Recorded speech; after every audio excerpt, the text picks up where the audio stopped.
I definitely partied in my late teens and early 20s. What you just asked, why do you want to be an actor? To entertain. I started to lose sight of that a little bit. I wanted to settle down and find a partner to, spend the rest of my life with. And I wanted a family. And so I found that person. And her and I did some nonprofit stuff for a few years and got kind of heavy into that. And that was very rewarding for us. And then we had kids, and little kids is a lot, but then I had to support them. So then I was like, okay, time to get back into acting. This is what I know. So, having kids jumped me back into it.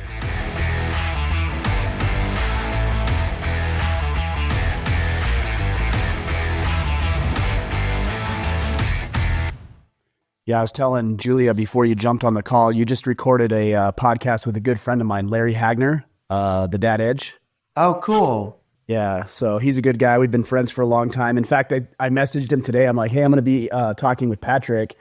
If you haven't talked with him, I'd love to make a connection. He's like, oh, I interviewed him last week. So it sounds like we're running in similar circles anyways. Oh, that's awesome. Yeah, I think the biggest thing, maybe more than anything else, is that I'm curious about is how you feel your children's lives as kids will be different than yours, because you had a very, very unique childhood relative to a lot of other people. Yeah, I think the jury's still out. Who knows? Maybe some of them will want to be actors. They definitely ham it up. So that it wouldn't surprise me. But the cool thing is, I didn't actually start acting until I was 13. So I had a pretty normal from 0 to 13. I grew up in Boston, played Little League, and then I moved out to LA, and that's where my first job was Sandlot. I had done a little thing for Salute Your Shorts at Nickelodeon. I remember that. Yeah, I remember that. I remember that. That was my first job. So my first audition was Salute Your Shorts, second was Sandlot. So I was 2 for 2. And again, I just started at 13. So it wasn't, my childhood was fairly normal, and my teens and late teens and early 20s, that was obviously different, I suppose, than most people would experience. My high school was filming movies in different countries and traveling. I started going on my own at 16.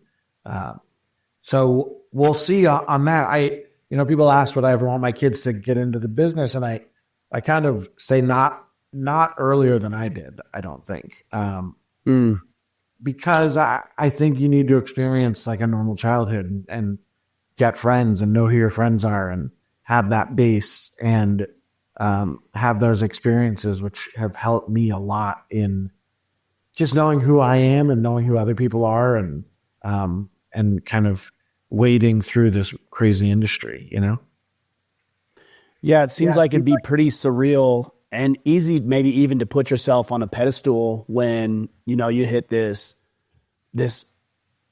stardom, I guess, at such an early age, where it would be weird for an adult. Every once in a while I might be at the airport and somebody listens to the podcast and I bump into somebody, but that's very rare. Sure. But to be 13 and to go to the mall or go out to dinner, and I'm sure you were just bombarded at that time. I'm not sure an adult could handle that well, let alone a child. Yeah. Definitely. I remember when Sandlot, the previews started coming out, I was at the library the first time I got recognized, and the movie hadn't even come out. So obviously I also have a unique look, different than most people, I suppose. And so people will spot me more. And, it's definitely just been a part of my life. I'm kind of used to it now. So honestly, it's odd when it doesn't happen. When I go to London and nobody, or Paris, because obviously you're like, what the heck? Why is nobody recognizing me? It's a pretty American movie. It's funny though. I went to the Caribbean islands, and it wasn't as crazy as it is in America, but people love the big green there. So I had no idea. And I'm wondering how it is in Japan. Let's see, because they have such a big baseball fan base. I'm curious what it would be like there. I'm sure I'm not Kobe Bryant, but hey, maybe there'd be some people that know me. Yeah, I was gonna say soccer's not so much relevant in North America as it is other places. That makes Yeah. sense. But baseball, sure, you've got a lock on that. Yeah. That's really interesting. Yeah, but Um, I guess, like I said, it's just, I'm kind of used to it, and I've sort of embraced it as opposed to push away from it. So it doesn't, and like 99% of people are nice. So it's always an icebreaker and a door opener, and. I think that's a good way to look at it. I've seen, tabloids and things like that of celebrities and musicians and athletes who really rail against it a little bit, and they come across as jerks, and it's like, these people for the most part, I imagine, are there to support you. They like you. They're acknowledging you. They feel like they're part of your life, which has got to be weird too, because you don't know these people, but they think they know you. Totally.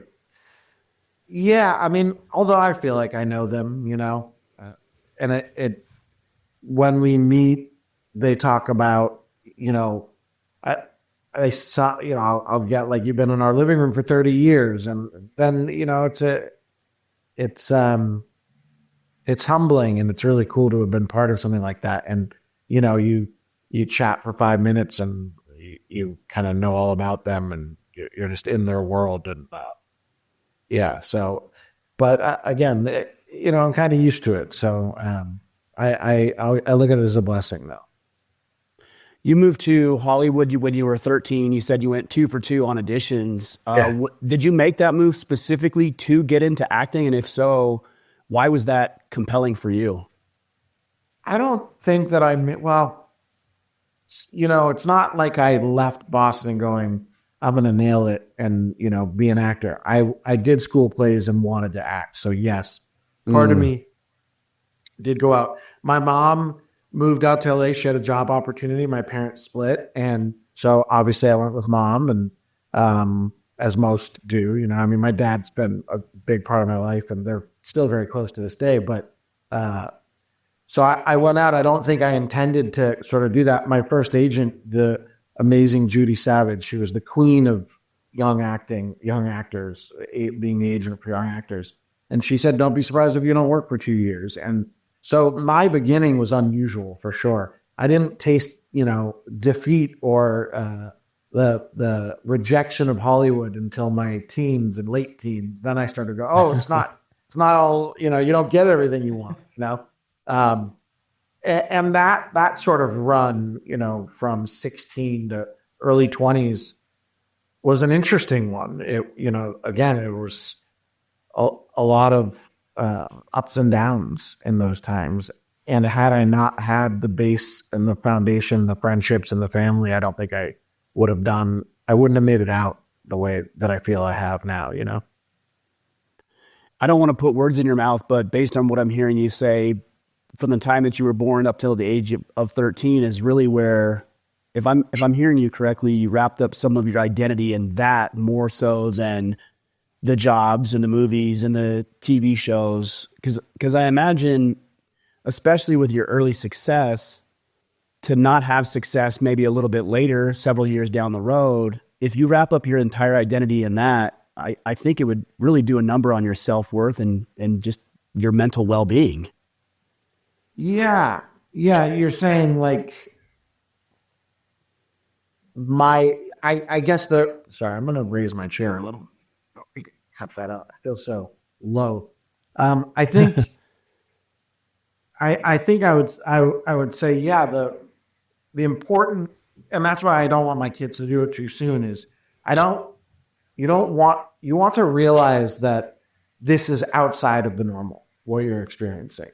This is not normal. This is not what everyone experiences.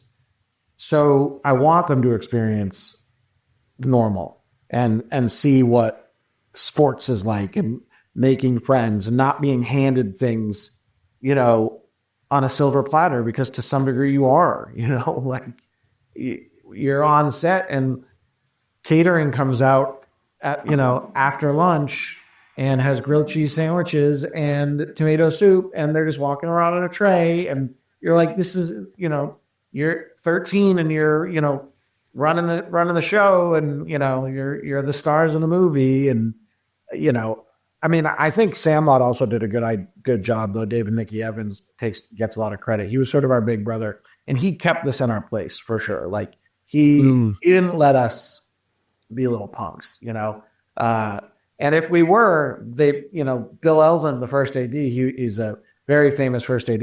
I remember him pulling me on the other side of the treehouse because I was being just a little punk that day, and read me the riot act, and I'm glad he did. You know, then I was like, oh, what the heck? But I never stepped out of line after that. So that was good too. But I guess my point is, I want my kids to learn respect and learn important family values and learn how to make friends without having been in a movie, and then they can do that stuff. And because there's no other time you're going to have that innocence in that childhood, and I would hate to take that away from them.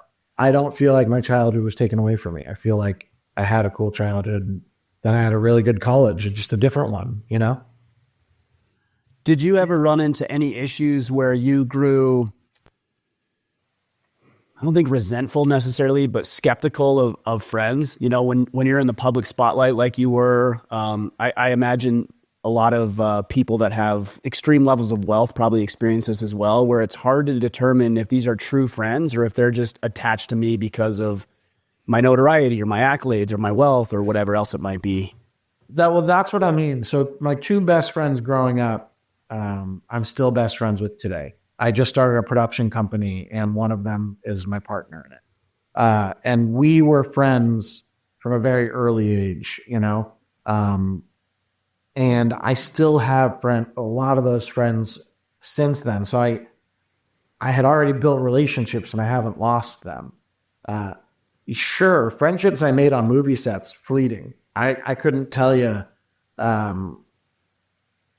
Some of them, though. I guess one of my best friends was a movie set, but it was different. It was, it wasn't. We both were actors, and then we formed that friendship. But most of those friendships are fleeting, and it's not because they're not good people, but you're there for 2 months doing something, and then you go back to your lives, and it's not very. You don't stay in touch very often.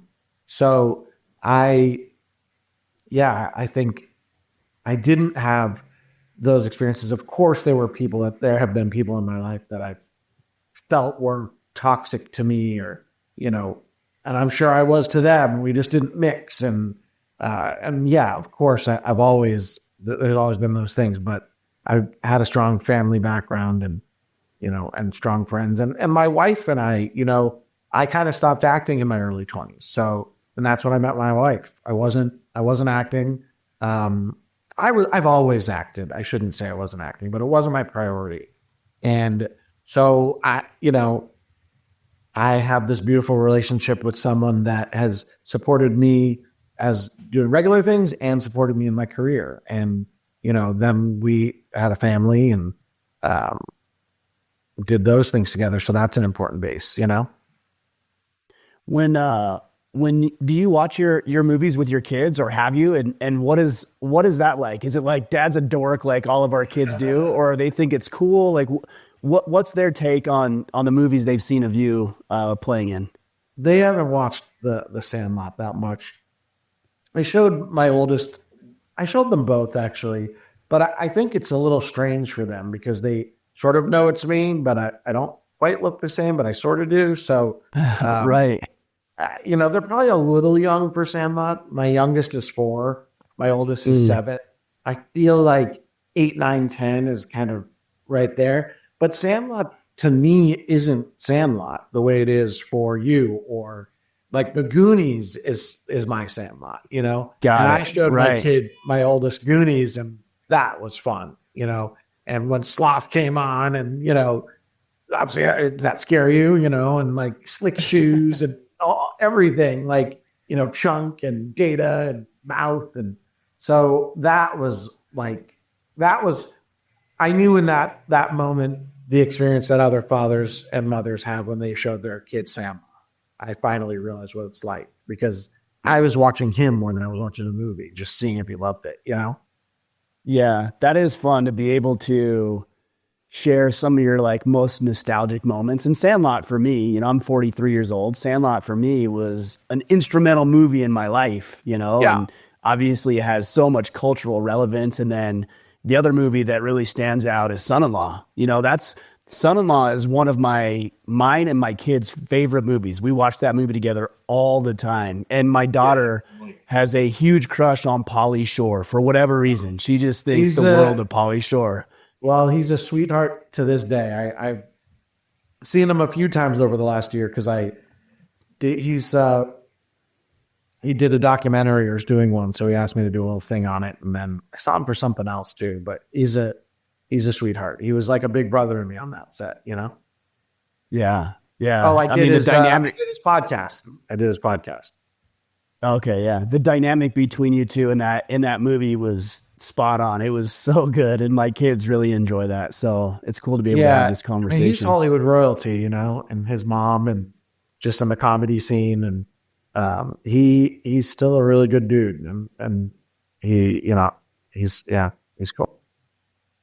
So you've got a new book out, and I'm curious why you decided to write the book. You know, I think about a lot of the things that I do within my business, and I have the luxury of being able to dictate a lot of the things that I do and the conversations I have. And the people that I love are always on the forefront of my mind as I do these things. Is that why you decided to write the book, for your kids, or did you have a different thought behind that, or what? I think so. I'd be lying if I said it was my idea. Penguin Random House called me and said, "Will you write a kids book?"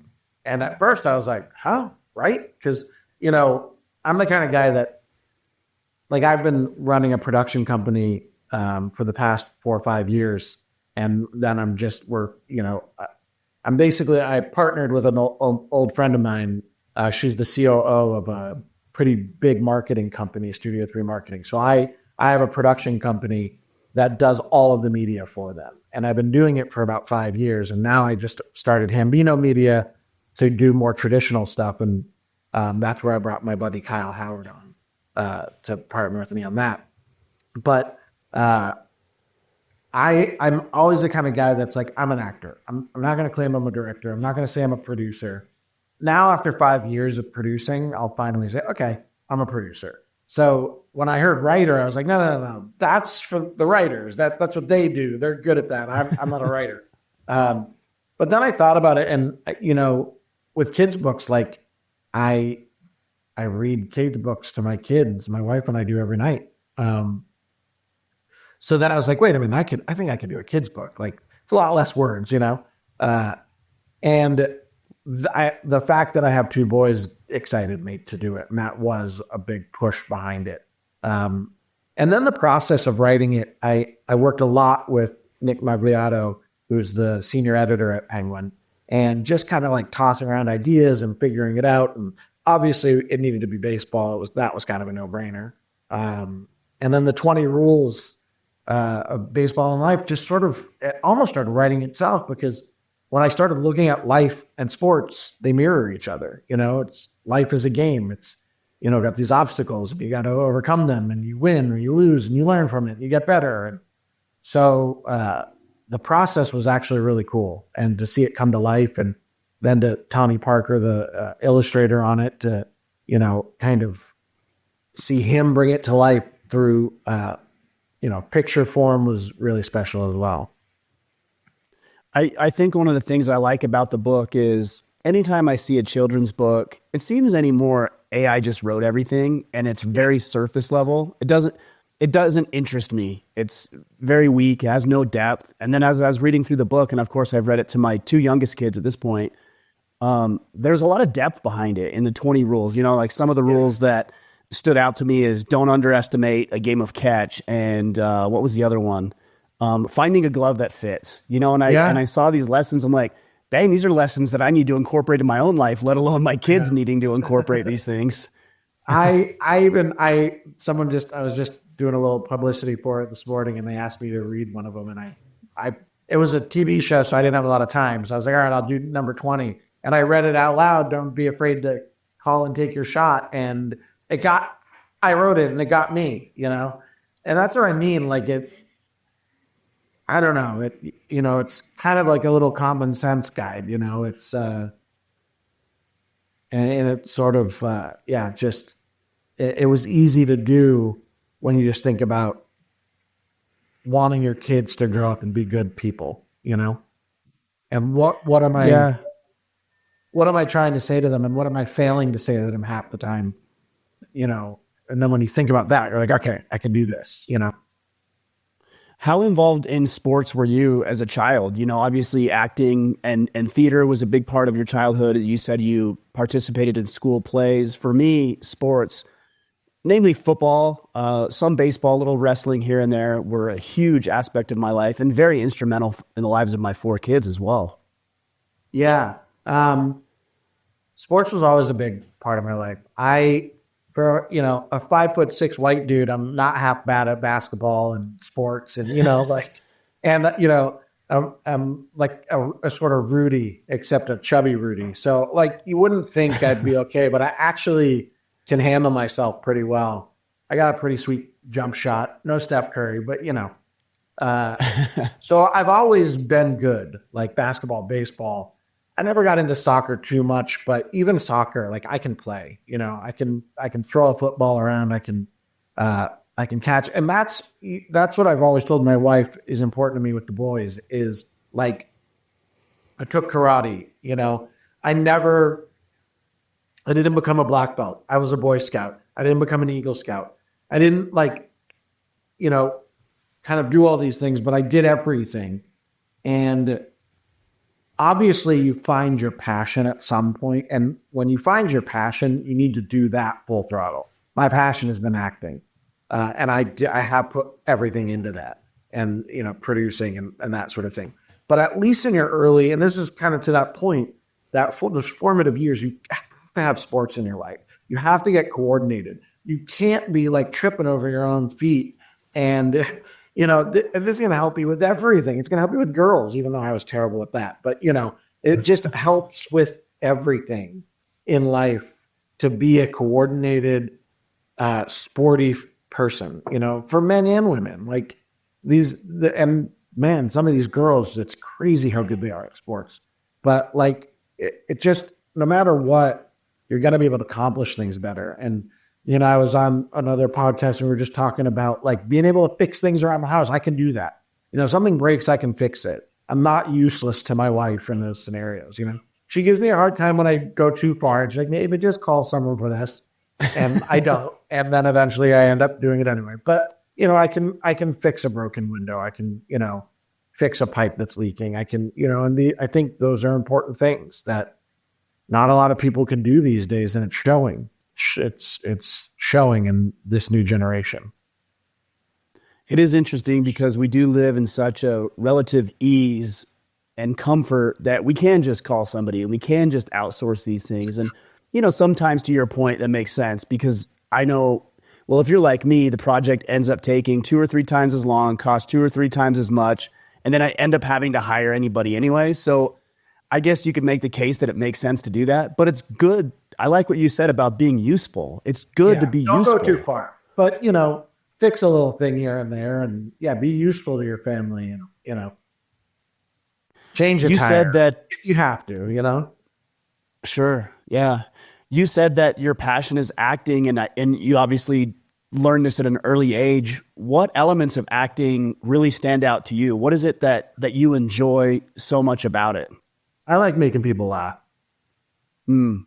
I or feel emotion or cry or, that's what I love about social media, because it's just me and the audience. It's just, there's no one in between. There's no one telling me what to do. No one approving if I get the part.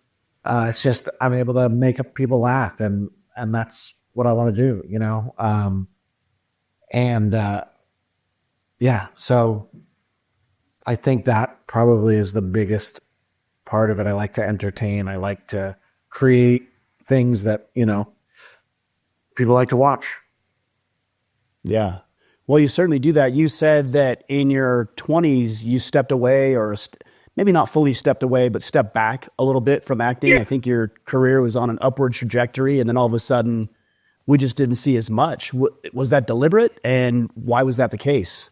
Yeah, I think I started getting into, in my, I started, I luckily didn't dive too much into the drugs. I wasn't a big drug user, but, I definitely partied in my late teens and early 20s. And I didn't like the way that it made me feel. And I was sort of living to just party, and I would do movies to just party. I remember I did a movie in Canada and it was all 20-year-olds. And it was the best, it was my favorite filming experience because we just partied the whole time, but I don't know how my performance was. So I started to lose sight of what you just asked. Why do you want to be an actor? To entertain. I started to lose sight of that a little bit. Uh, and I think, I think also I wanted to settle down and find a partner to, spend the rest of my life with. And I wanted a family. And so I found that person, and her and I did some nonprofit stuff for a few years and got kind of heavy into that. And that was very rewarding for us. And then we had kids, and, you know, little kids is a lot, and I do know. But then I had to support them. So then I was like, okay, time to get back into acting. This is what I know. So, having kids jumped me back into it. And, because I lived lean with my wife. We were married for 10 years before we had kids. We had one car. We had a little apartment in Hollywood. I didn't care, but now I want to give my kids everything. And so jumping back into it, I want to, support them, and financially, but also just being able to do things. So I think that inspired me to get back into it, like writing the book. Like, kids inspire you to do everything. So that was kind of my jump start. And my oldest son was born in 2017, and I kind of jumped back in 2018, 2019, something like that. How do you find the balance when, I mean, I'm sure this is probably a weird thing for you. I'm sure people look at you and think your life is just perfect and you've got everything handed to you on a silver platter and you've got as much wealth and prosperity and opportunity as you want. And I imagine that's just not true. But also there is probably some access. Oh, go ahead. I always loved looking at my net worth on the internet before when I was just with my wife and alone. I was like, oh, really? I ain't worth that. No way. You're like, when do I see that money? I'd love to see that.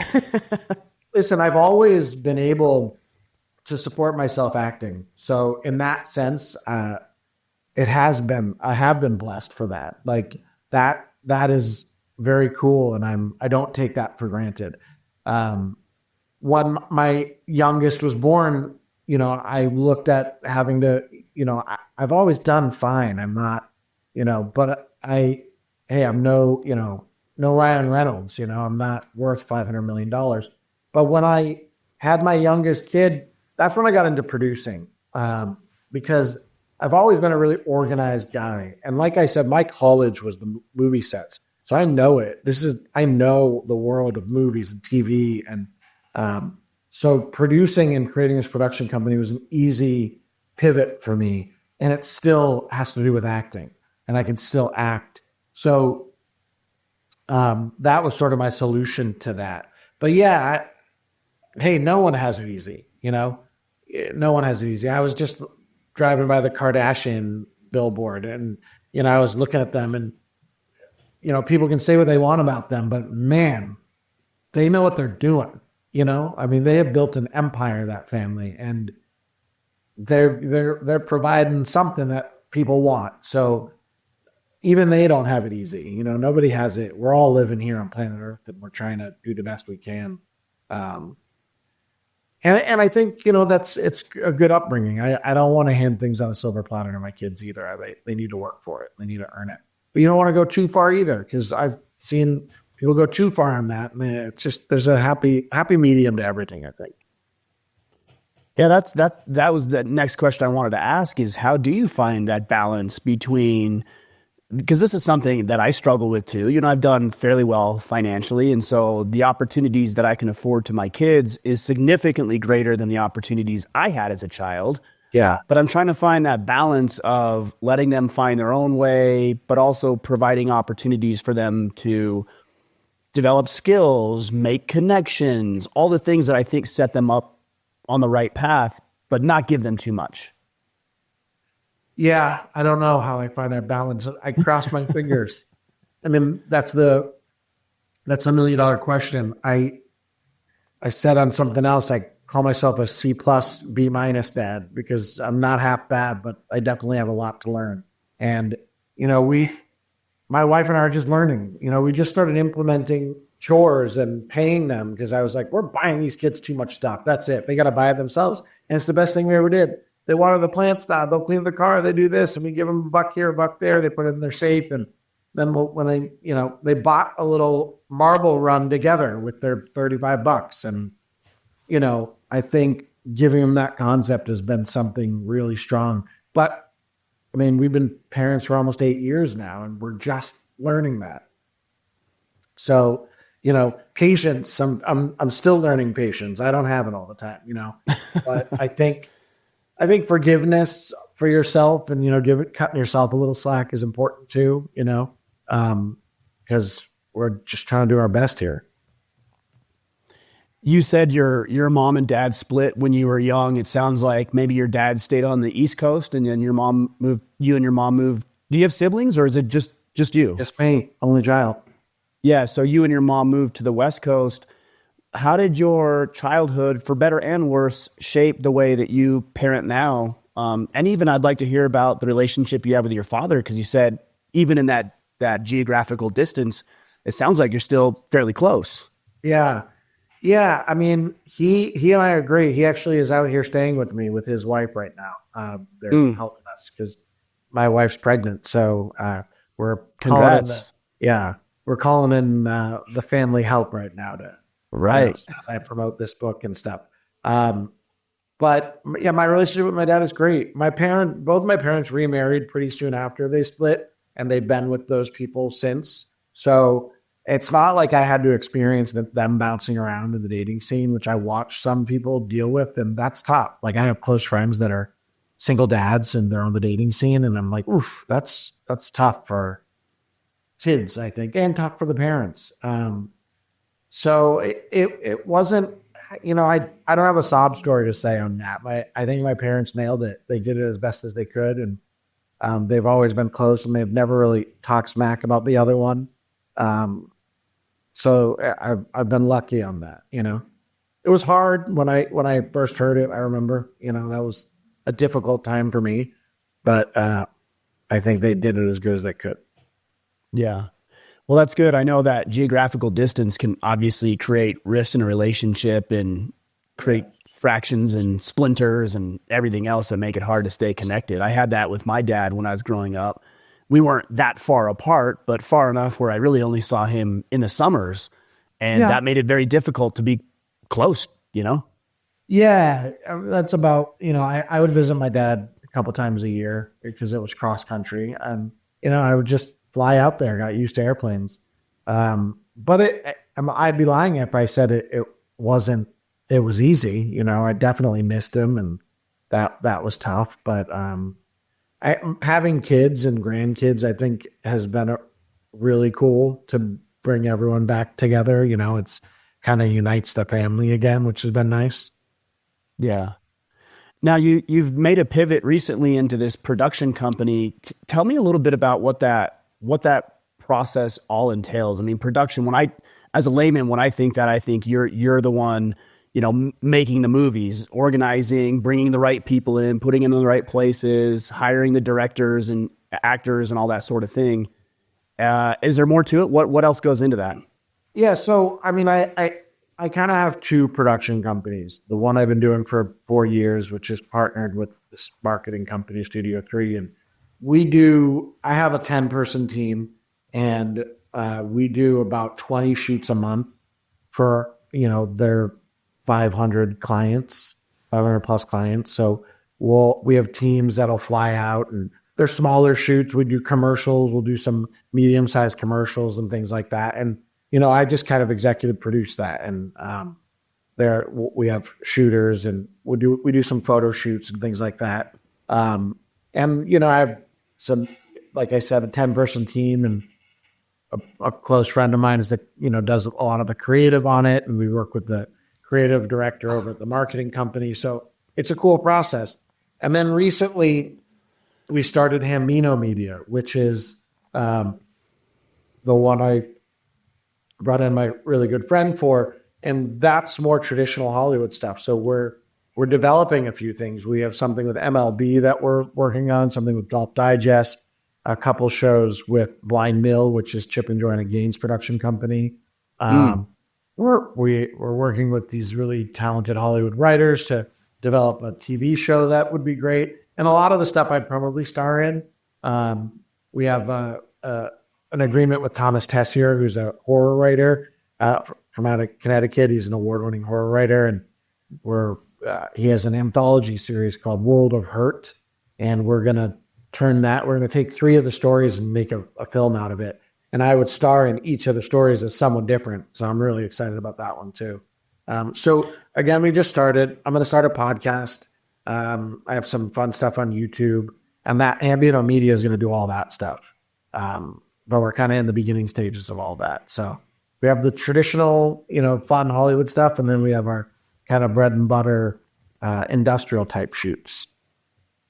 It's always interesting when I hear from men who they don't complain necessarily, but they envy a person who finds a level of success in their professional aspirations. And I'm always amazed as I talk with men like yourself and 550 other men I think I've talked with at this point on the podcast, that it seems like it's always in a vein of, I don't want to say being in the right place at the right time, but like having access to something that speaks to you and then diving in deeper and working on these little ancillary projects and spin-offs and different trails and paths in the same arena as the thing that they grew up knowing. Yeah, that's why I've tried to stay in that same arena, because it is what I'm really good at, and it is my passion and what I know the best. Like it's like a pro basketball player becoming a professional coach. Like, why wouldn't you? It makes sense, right? Obviously, if you have passion for other things, do it. But it's just been kind of a seamless transition for me, and I'm definitely learning new things. I mean, producing is not something I knew how to do, and I know how to do it a lot more. But I've enjoyed staying in the same world. Have you you talked about these 3 horror films or shorts, whatever they end up being? Have you done horror before as an actor? Yeah, I've done a couple. They're fun. I like them. I hate watching horror. I'm a chicken. I get too scared. But I love acting because you get to do all the gory stuff, but you're surrounded by people, so it's not frightening. Right. That's a good point, because I see some movies and I'm like, that would be terrifying. Even if you're an actor, it would be terrifying in the scene or in the moment of what they're at, knowing that it's completely made up. Really? Yeah, okay. I'll tell you, the most I've ever been freaked out in my career was I did a pilot for NBC years ago, and I had a prosthetic head. So you really didn't know it was me very much, but I had to get a whole head cast. And I went out into like Van Nuys into some random dude's house, and it was in his garage, and he had like masks hanging all over the wall. This is somewhere you go to get murdered. I don't know why. It was a big network show. I don't know why I went. They had plenty of money. Anyway, I went to this house to get my head cast, and as the thing's over my head and I'm breathing through a straw, I'm like, if a chainsaw starts up, that's it. I'm done. Like I have no way of defending myself. He could cut my head off at any moment. So I got a little freaked out in that moment. But other than that, no, I've been fine on set. That's not true. Hold on. I filmed the movie in an abandoned hospital, and we were only in parts of it. So to really freak ourselves out, me and the cast would go into the vacant parts. That was terrifying because it was like psychiatric wards where, just tons of torture had happened. And you're like, this is awful. Just a feeling of just uneasiness, it sounds like. Yeah, it was terrible. Terrible. I know your boys are young, and it sounds like you have one on the way. Congratulations on that. How much of a girl? Oh, okay, that's a whole different world. So I've got four. So a boy, then a girl, same order as you, and then a boy on the end as well. So Oh, it's cool. it's a lot, man. Girls are interesting and difficult.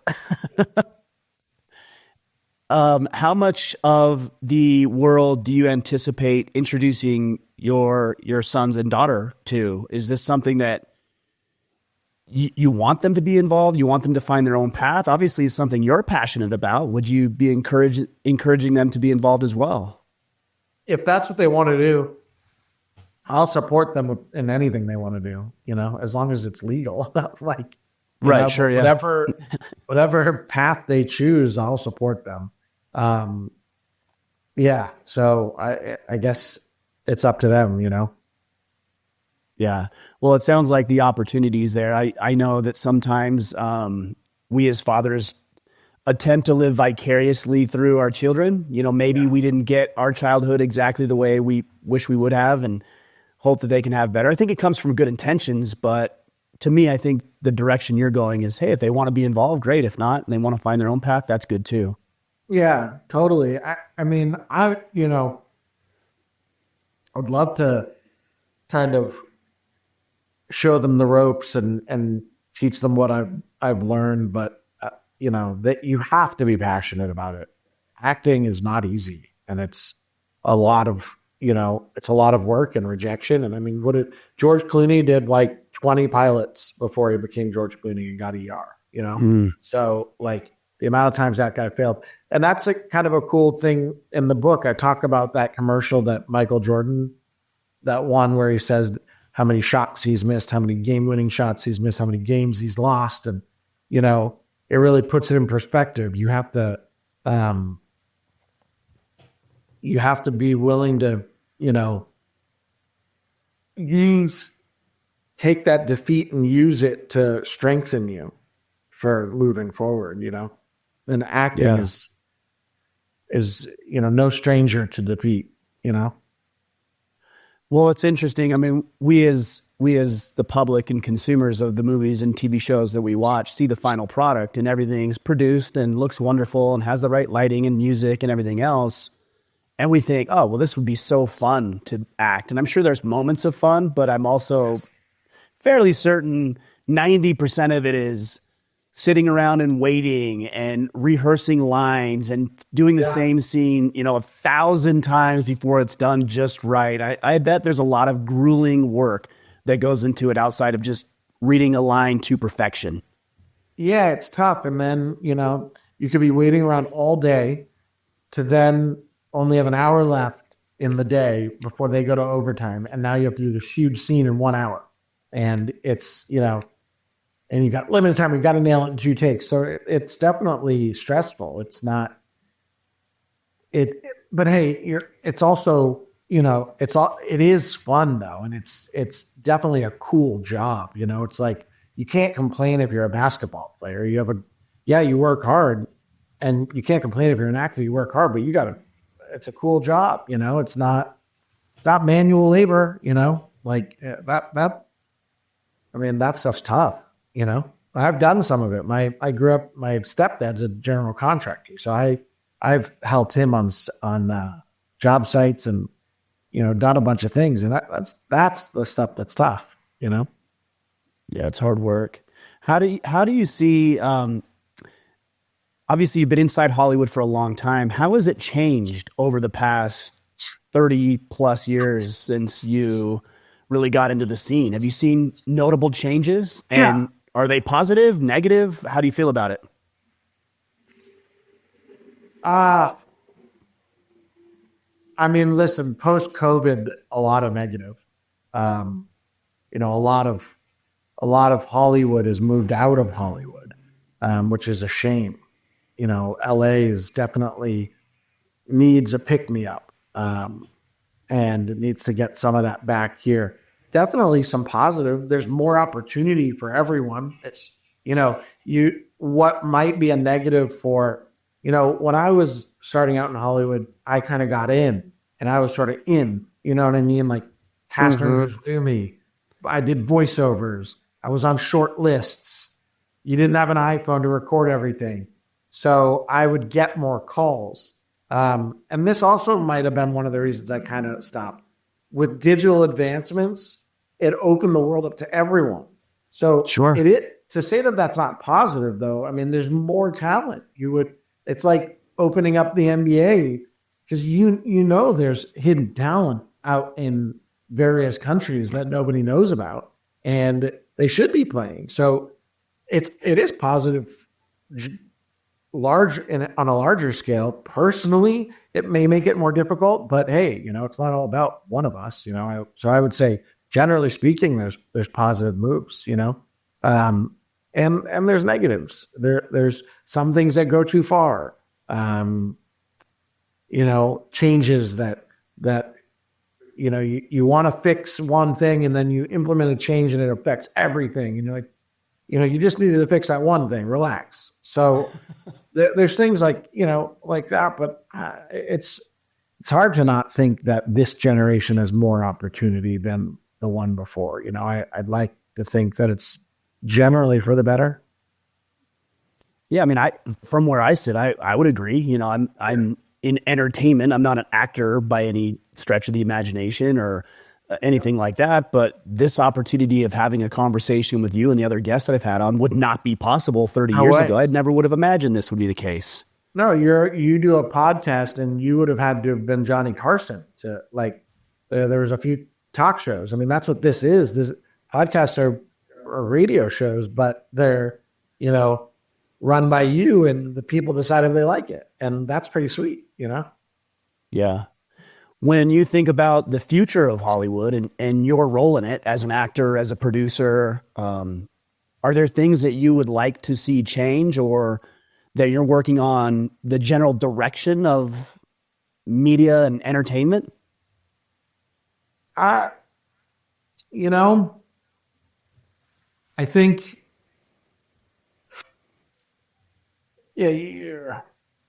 AI is terrifying, but I think it also can be really great. I think there are real big benefits of it. So it's kind of like, I'd like to see everything used correctly and appropriately and to do more good than bad. I think that's something I think about a lot. Like, how is this going to play out? So I guess what I would hope for in the future is that there's still a place for all of us and we don't push ourselves out of a job, But I think the trick is to just embrace things like social media as opposed to shying away from them. I embrace it. I use it to entertain, not to, suck people in for hours and hours and hours and not experience the real world. So I like to think that, those sort of, the nuances about those things are positive and the way that I handle them. Yeah. Yeah. It is funny when people don't embrace new technology. Those are the first people to go. I was in the financial planning industry for a lot of years and I saw a lot of guys who'd been around for 20, 30, 40 years that would not embrace technology. I'm like, that's fine. You're either going to have to retire or get left in the dust because it's changing whether you wanted to or not. And that's exactly my point is or hire someone that embraces it for you, Sure. Either way, it's got to be. At least bring it into your team though, because you're right. Like if you're archaic or go live in the sticks because, I went to the Little League World Series and you drive through Pennsylvania and some of these cities you go through, you're like, I don't even know if the internet's here. This is so remote. Yeah. But there's something really attractive and endearing about those places. You're just like, wow, they're 10 years behind here, but that's kind of cool. So go live in that place then. Don't live in LA. You're not going to embrace technology. Yeah. I was listening to a podcast or something the other day, and whoever it was presented this interesting idea. And I don't know how accurate this is or if it'll even come to fruition, but their prediction was that at some point we'd be able to sit on our couch and say, I'd like to have a movie based on Sandlot starring Patrick and these actors and actresses. And here is a general overview. And then AI would just go ahead and just create the movie for us in real time, and we could just watch it right there on the screen or projector or whatever it would be at that point. Yeah, listen, if that happens, cool. I hope it's just sort of, I hope that it doesn't take over true movie making and that it's more like a novelty, you know? That would be my hope for that stuff, because otherwise, then AI is just doing it for us. I don't know. That's just wild to me. But I'm sure they're not wrong, you know? Sure they're not wrong. Well, I also think being able to engage in this case, you know, my job, interviewing, having these conversations, your job, acting, producing. Yeah, maybe you can make the argument that certain aspects of our job can be done better by a computer, but the thing that it can't do is create a sense of purpose and fulfillment for us. Totally. Like, I'm fulfilled when I do this work, and you sound fulfilled when you do your work. That's right. And that's the only thing I hope that we don't lose sight of, you know? Again, for it to be a novelty and be fun, that's great. Sure, I don't, you know, make it and get a laugh, but it can't replace Hollywood. And I don't think, and I hope that it, you know, I hope that it doesn't. Well, Patrick, I'm glad we could have this conversation. If you let the people know where to connect with you and obviously pick up a copy of the book. I've got my pre-release version right here. I've read it to my kids already. It's awesome. So I'm glad. This is called Unwritten Rules of Baseball and Life. Where does everybody go to connect with you? Yeah, I'm on social media at Patrick Renna on pretty much everything. Instagram, TikTok. I started hambitomedia.com, so website will be up soon. And get the Unwritten Rules to Baseball and Life. Little Slugger's Guide to the Unwritten Rules of Baseball and Life. Penguin Random House, I think you can get it on Amazon, a bunch of different places. Comes out February 25th. And my kind of promotion tour started today, so I'm excited. Awesome. Well, we'll sync everything up. I appreciate you. Like you said earlier, you've been in our house for years and years and years, whether you knew it or not, and really glad to be able to have this conversation. Appreciate you. Thanks, man. This was fun.